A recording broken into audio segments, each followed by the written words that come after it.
The idea that states were voluntarily invented by citizens to enhance their own security is utterly untrue. Before governments in tribal times, human beings could only produce what they consumed. There was no excess production of food or other resources. Thus there was no point owning slaves, because the slave could not produce any excess that could be stolen by the master. If a horse pulling a plow can only produce enough additional food to feed the horse, there's no point hunting, capturing, and breaking in a horse. However, when agricultural improvements allowed for the creation of excess crops, suddenly it became highly advantageous to own human beings. When cows began to provide excess milk and meat, owning cows became worthwhile. The earliest governments and empires were in fact a ruling class of slave hunters who understood that because human beings could produce more than they consumed, they were worth hunting, capturing, breaking in, and owning. The earliest Egyptian and Chinese empires were, in reality, human farms, where people were hunted, captured, domesticated, and owned like any other form of livestock. Due to technological and methodological improvements, the slaves produced enough excess that the labor involved in capturing and keeping them represented only a small subset of their total productivity. The ruling class, the farmers, kept a large portion of that excess while handing out gifts and payments to the brutalizing class, the police, slave hunters, and general sadists, and the propagandizing class, the priests, intellectuals, and artists. This situation continued for thousands of years, until the 16th to 17th centuries, when again, massive improvements in agricultural organization and technology created the second wave of excess productivity. The enclosure movement reorganized and consolidated farmland, resulting in 5 to 10 times more crops, creating a new class of industrial workers displaced from the country and huddling in the new cities. This enormous agricultural excess was the basis of the capital that drove the Industrial Revolution. The Industrial Revolution did not arise because the ruling class wanted to free their serfs, but rather because they realized how additional, quote, liberties could make their livestock astoundingly more productive. When cows are placed in very confining stalls, they beat their heads against the walls, resulting in injuries and infections. Thus, farmers now give them more room, not because they want to set their cows free, but rather because they want greater productivity and lower costs. The next stop after free range is not freedom. The rise of state capitalism in the 19th century was actually the rise of free-range serfdom. Additional liberties were granted to the human livestock not with the goal of setting them free, but rather with the goal of increasing their productivity.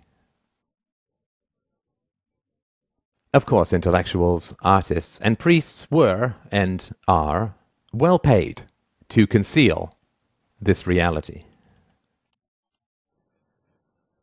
The great problem of modern human livestock ownership is the challenge of enthusiasm. State capitalism only works when the entrepreneurial spirit drives creativity and productivity in the economy.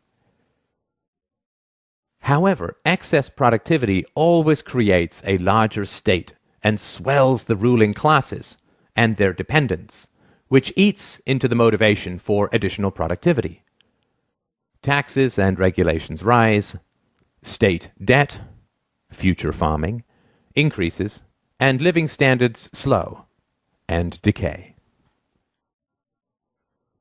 Depression and despair begin to spread, as the reality of being owned sets in for the general population.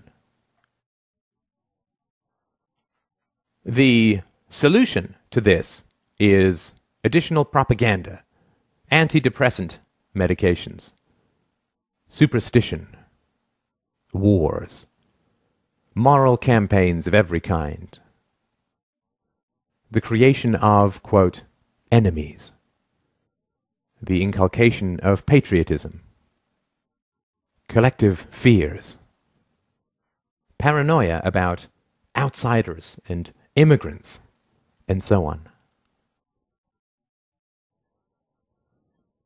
It is essential to understand the reality of the world. When you look at a map of the world, you are not looking at countries, but farms. You are allowed certain liberties, limited property ownership, movement rights, freedom of association and occupation, not because your government approves of these rights in principle, since it constantly violates them, but rather because free-range livestock is so much cheaper to own and so much more productive. It is important to understand the reality of ideologies. State capitalism, socialism, communism, fascism, democracy. These are all livestock management approaches. Some work well for long periods, state capitalism, and some work very badly, communism. They all fail eventually because it is immoral and irrational to treat human beings as livestock. The recent growth of freedom in China, India, and Asia is occurring because the local state farmers have upgraded their livestock management practices. They have recognized that putting the cows in a larger stall provides the rulers more milk and meat. Rulers have also recognized that if they prevent you from fleeing the farm, you will become depressed, inert, and unproductive. A serf is the most productive when he imagines he is free. Thus, your rulers must provide you the illusion of freedom in order to harvest you most effectively. Thus, you are allowed to leave, but never to real freedom, only to another farm, because the whole world is a farm. They will prevent you from taking a lot of money. They will bury you in endless paperwork.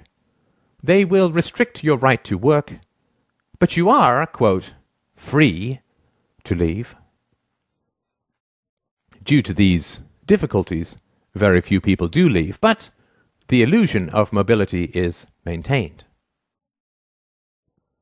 If only 1 out of 1,000 cows escapes, but the illusion of escaping significantly raises the productivity of the remaining 999, it remains a net gain for the farmer. You are also kept on the farm through licensing. The most productive livestock are the professionals. So the rulers fit them with an electronic dog collar called a license, which only allows them to practice their trade on their own farm. To further create the illusion of freedom, in certain farms the livestock are allowed to choose between a few farmers that the investors present. At best, they are given minor choices in how they are managed. they are never given the choice to shut down the farm and be truly free.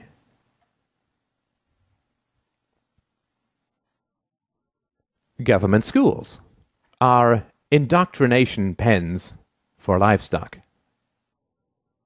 They train children to, quote, love the farm and to fear true freedom and independence, and to attack anyone who questions the brutal reality of human ownership. Furthermore, they create jobs for the intellectuals that state propaganda so relies on.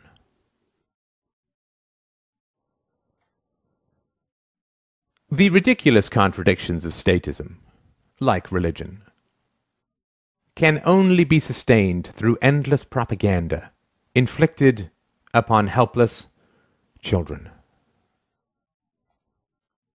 The idea that democracy and some sort of social contract justifies the brutal exercise of violent power over billions is patently ridiculous. If you say to a slave that his ancestors, quote, chose slavery, and therefore he is bound by their decisions, he will simply say, if slavery is a choice, then I choose not to be a slave. This is the most frightening statement for the ruling classes, which is why they train their slaves to attack anyone who dares speak it. Statism is not a philosophy. Statism does not originate from historical evidence or rational principles. Statism is an ex post facto justification for human ownership.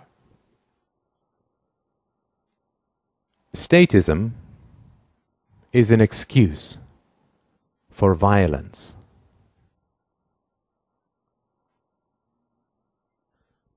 Statism is an ideology, and all ideologies are variations on human livestock management practices.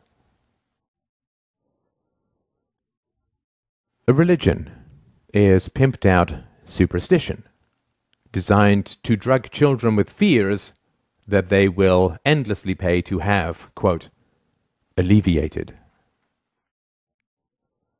Nationalism is pimped out bigotry, designed to provoke a Stockholm syndrome in the livestock.